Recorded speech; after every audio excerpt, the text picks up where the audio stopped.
She looked absolutely furious. And keep your eyes peeled, folks, because Aja is going to be in Coach Hammond's ear the entire game. They are tight, but the tension is palpable. What unfolds when an unstoppable force of nature collides with the silent arrival of a challenger who refuses to stay in the shadows? Aja Wilson held the crown in women's basketball. She had the MVP hardware, the championship banners, and authority that no one dared to question. She was the reigning WNBA queen. But how do you react when a single phone call informs you that the world is ready to turn the page without your permission? Behind closed doors, the narrative shifted, a legacy was reevaluated, and the fame she thought she had monopolized drifted toward the very person she had spent years trying to minimize. Caitlin Clark. Was it sheer hubris that clouded her vision? Or was it a deep-seated terror of the inevitable? Because Caitlin Clark has effectively taken the basketball world hostage. Yeah, it is truly mind-blowing. But listen. This goes way beyond box scores or highlight reels. This is a tale of fragile egos, bitter rivalries, and how a nursed grudge can transform into the very weapon that dismantles a dynasty. Because when the dust settles, the most lethal adversary is never the one you call out in the press conference. It is the one standing right behind you, ready to take your spot while you are still admiring your reflection. The stage was set by 2 years of mounting pressure. To grasp the magnitude of this shockwave, we have to rewind to 2022, back when Aja Wilson was sitting comfortably on the Iron Throne of women's hoops. Just visualize it. She had her MVP trophies polished and front and center in her living room. Imagine watching the playback of that raw, emotional moment when she secured her third MVP title. She possessed the championship rings that blinded onlookers under the pop of paparazzi flashes. She had the massive corporate sponsors knocking down her door, fighting for a slice of her brand. She had the glossy magazine covers, the glowing profiles, and TV analysts proclaiming her the undisputed GOAT of her era without blinking. Aja. She has been A1 since day one, but she ascended to a god-tier level while rewriting the WNBA history books. Every morning when Wilson looked in the mirror, she saw a warrior who had scratched and clawed her way to the summit with grit and elite skill. She saw a woman who had earned the absolute right to be the main character in her universe. She had zero intention of sharing that shine with anybody, and definitely not with some college kid from Iowa who hadn't played a single minute of pro ball. Then Caitlin Clark entered the chat, and everything Wilson thought she knew about her hierarchy in the basketball cosmos began to tremble beneath her feet. Clark didn't just join the conversation like a typical rookie hopeful. She didn't quietly pay her dues or wait in line for the veterans to acknowledge her existence. No. She crash-landed into the culture like a meteor, obliterating records and leaving a trail of humiliated defenders in the dust. Even before that Sunday showdown, Clark was already on a historic tear. Suddenly, every arena she stepped into was sold out months in advance. Her mere presence shattered television ratings that the league had been chasing for decades. Every sports channel was looping her clips, dominated by those impossible 30-foot bombs from the logo. Just look at Clark. The crowd erupts as she pulls up from deep. She has way too much room to operate. Nearly 10 million people tuned in to watch that supreme confidence, a killer instinct that reminded old-school heads of legends they thought were extinct. The media was obsessed. Casuals who had never watched a minute of the WNBA were suddenly setting alarms just to catch her tip-off. And Aja Wilson, the woman who was convinced she was the rightful sovereign of this domain, could not stomach watching a stranger soak up the worship she felt was exclusively hers. Instead of embracing what Clark meant for the game, instead of realizing that a rising tide lifts all ships, and that Clark's gravity was pulling millions of new eyes and dollars into the league that would ultimately pay off for everyone, Wilson chose a path of resistance that would come back to bite her. She decided Caitlin Clark wasn't a partner or a fellow pioneer for the sport. She decided Clark was the opposition. The smear campaign was quiet at first, so subtle that most fans wrote it off as bad timing or reading too much into things. A shady like on a tweet questioning if Clark could handle the pros. A vague post here and there, seemingly engineered to diminish her hype without actually saying her name. Wilson started pushing content, emphasizing veteran grit, timing it perfectly to steal thunder from Clark's record-breaking nights. Every time Clark pulled off a miracle, Wilson's feed would mysteriously populate with throwbacks to her own glory days or pointed captions about what real greatness looks like. Then came the ultimate blow. Caitlin Clark was named Time Magazine's Athlete of the Year for 2024. It was a crowning moment that deserved to be, hailed as a monumental triumph for female athletics across the globe. Yet, Wilson's digital footprint offered zero applause for the sport she professes to cherish, broadcasting instead a palpable cynicism and poorly masked bitterness. The subtext was deafeningly loud to anyone actually listening. She didn't see a fresh prodigy lifting the collective tide, but rather a catastrophic danger to the empire she had painstakingly constructed through sweat and grind. But there is a universal truth about envy that Wilson seemingly missed entirely. It refuses to remain buried, no matter how meticulously you attempt to camouflage it. The venom seeped through during press conferences, where she utilized weaponized terms like authentic influence and longevity, specifically crafted to belittle the newcomer's impact. It manifested in those backhanded remarks that became increasingly sharp and overt as the rookie's fame skyrocketed past anything Wilson had ever touched. The insecurity flared up whenever she swerved the conversation the moment journalists mentioned the records breaking or asked for her take on the mania gripping the hardwood. Wilson committed the catastrophic error of interpreting every single triumph by Caitlin Clark as a direct assault on her own standing in history. She framed the rookie's ascent as a personal slight, completely missing the bigger picture of the unprecedented boom hitting the game they both represent. She deluded herself into believing she was the shield for veteran players, when, in reality, she was fiercely guarding her own vanity against the harsh truth that a fresher, more commercially viable icon had touched down. What Wilson failed to grasp, what she remained oblivious to in the heat of the moment, was that the Olympic Selection Committee observed every toxic exchange with icy, clinical detachment, and they were keeping receipts. The unspoken defect. We are now entering a danger zone that the establishment sports press virtually refuses to touch. The narrative always focuses on Wilson's absolute command of the court. Pundits endlessly recite her accolades, the metrics, and her game management, a two-time Olympic gold winner and two-time league victor, A'ja Wilson. However, a structural fatal flaw exists in her playstyle that becomes painfully transparent once you grasp the mechanics of global basketball. That critical issue is what insiders refer to as the superstar whistle. Just analyze Wilson's trips to the stripe in the domestic league. She clocks nearly 12 attempts nightly, which, at a glance, suggests a force of nature. An athlete so overpowering she mandates a foul to stop, yet when you dissect the footage frame by frame, a divergent narrative emerges. You witness a performer who has perfected the craft of fabricating contact. Every rim attack concludes with dramatic embellishment. Even the cleanest defensive stops trigger a histrionic plea for intervention from the officials. Wilson's statistical dominance domestically isn't founded solely on raw talent. It relies heavily on a consistent flow of generous calls that have insulated offensive powerhouses like her for seasons. Within the league bubble, this is a winning strategy. The guidelines prioritize the attacker, the officials protect the marquee names, and the infrastructure validates this methodology.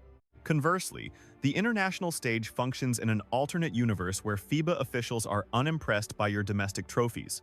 They remain indifferent to your corporate sponsorships or your Instagram follower count. They oversee a battlefield where aggressive physicality is not merely allowed, it is a prerequisite. The level of collision that gifts Wilson a dozen free shots in a standard league match is dismissed as a play on situation abroad. National team evaluators observed Wilson during global exhibition matches, and the reality checked them hard. Her production didn't merely dip, it completely cratered. Once the officials permitted genuine defensive pressure and ceased rewarding her theatrics, Wilson appeared to be an unrecognizable athlete. Her entire flow relies on frequent stoppages and beneficial calls that simply evaporate in the international arena. She is a machine engineered for a very particular ecosystem. You secured the league MVP title last season, and despite the finals loss, you penned an essay for the Players' Tribune. But that specific protected habitat is non-existent during the Olympic Games or the World Cup. Now, juxtapose that with Caitlin Clark. When she puts points on the board, she executes with a style that is referee-proof. She launches from 30 feet, burying daggers that leave opponents gazing hopelessly at the jumbotron. Wait, make that 26 feet. When she drives left and finds her cadence, the crowd is left stunned. When defenders body her up, she doesn't flop or collapse begging for a bailout. She powers through the contact. Her signature step-backs and logo threes define what it means to be a one-woman wrecking crew. She dissects defenses with lethal footwork and genius-level read-and-react plays, rather than flailing into bodies and praying for a bailout call. You could drop her on any blacktop globally, and she would dominate because her dominance stems from pure craft, not loophole abuse. Put the two footage reels next to each other, and the disparity screams at you. Wilson hunts for the bump and stops playing, looking for charity stripes. while Clark absorbs the hit, contorts in flight, and still finds the bottom of the net. That approach works wonders within the specific officiating ecosystem of the domestic league. Clark's style is universal currency, valuable anywhere hoops are played because it banks entirely on raw talent.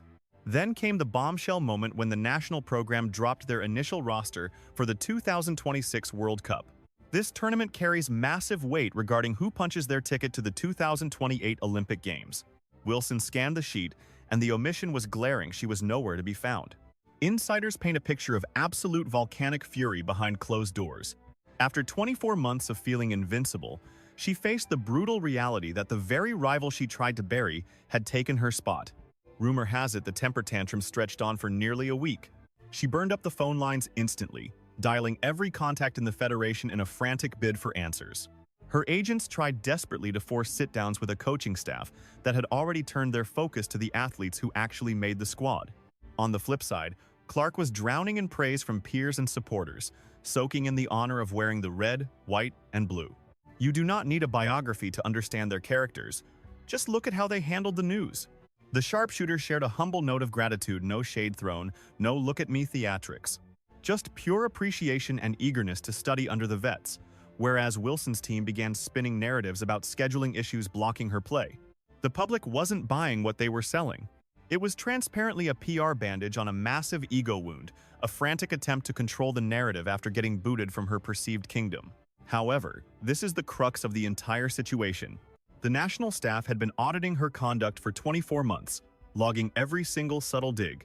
Each vague, shady tweet was screenshotted and added to the dossier. Every microphone moment used to tear down her rival became proof that she prioritized her personal brand over the collective mission.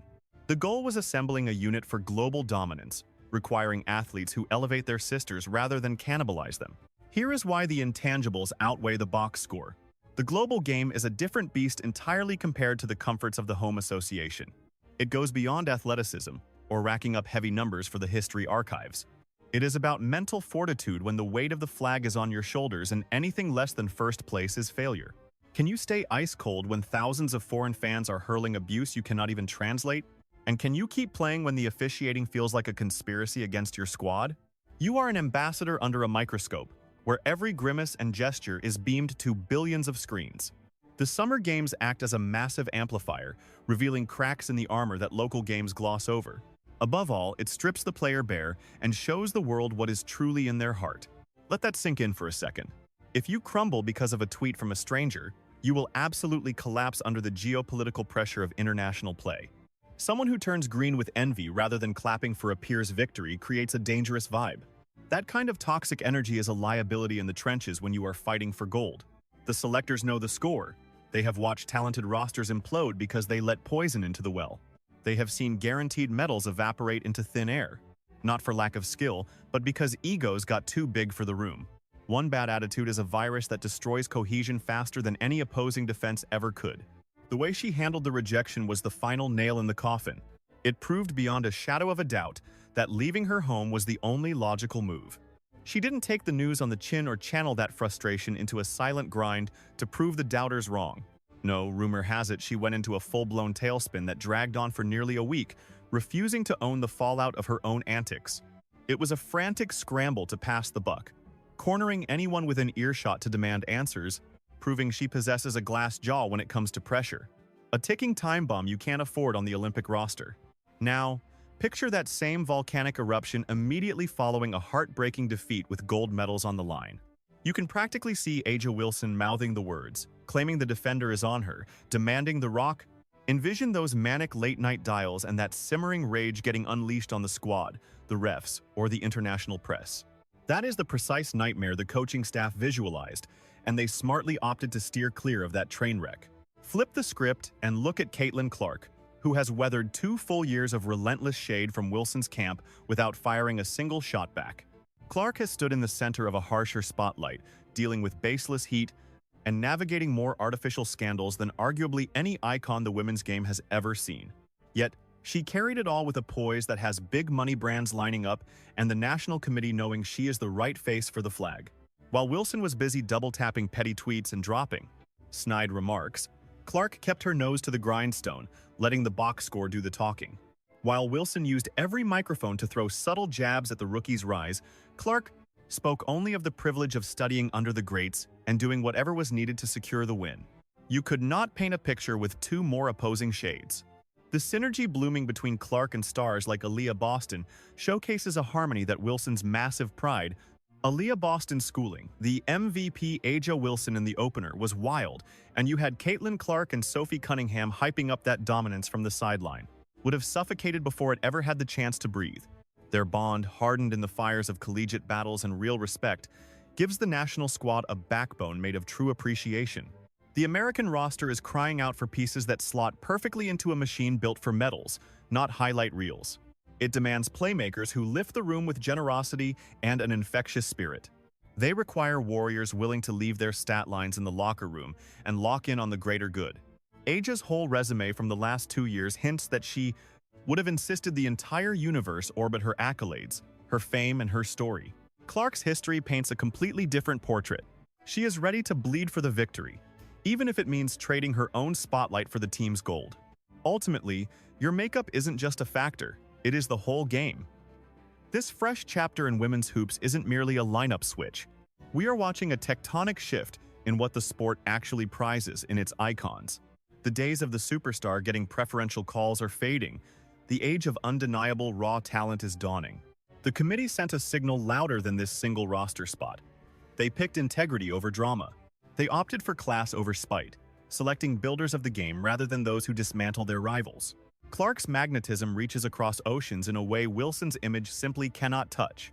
Global crowds adored her university run, as logo threes and a fiery will to win need no translation. She injects the voltage and flair needed to expand the map for women's hoops, fitting the Olympic mandate perfectly. Wilson's strategy catered only to the loyalists already in the seats. Clark's vibe mints brand new fanatics. With the World Cup in 2026 and the Olympics in 2028 on the horizon, the calendar is stacked with global spectacles and unmissable drama. These events will display Clark's generalship under the brightest lights, with a system tailored to her genius and specific arsenal. The theatrics and endless hunger for the lens that Wilson Peace brings to the table would have been a circus during training camp and the tournament alike. Clark keeps her eyes glued on the trophy, not the credit, and that distinction is vital when wearing the red, white, and blue. Empires rarely crumble in the town square. They rot silently in the shadows, moment by unseen moment. Swagger can calcify into arrogance, just as perceived command can decay into standing completely alone.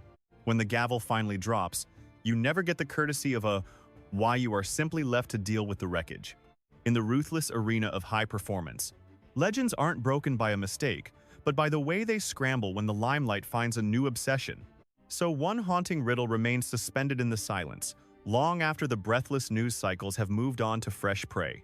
Was this merely a standard roster tweak, or the first domino in a radical evolution of the women's game? A brutal new landscape where your history buys you no safety and power is currency you must earn from scratch?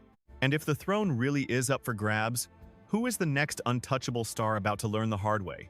Because make no mistake, that single notification wasn't the finale, it was just the first crack in the dam before the flood.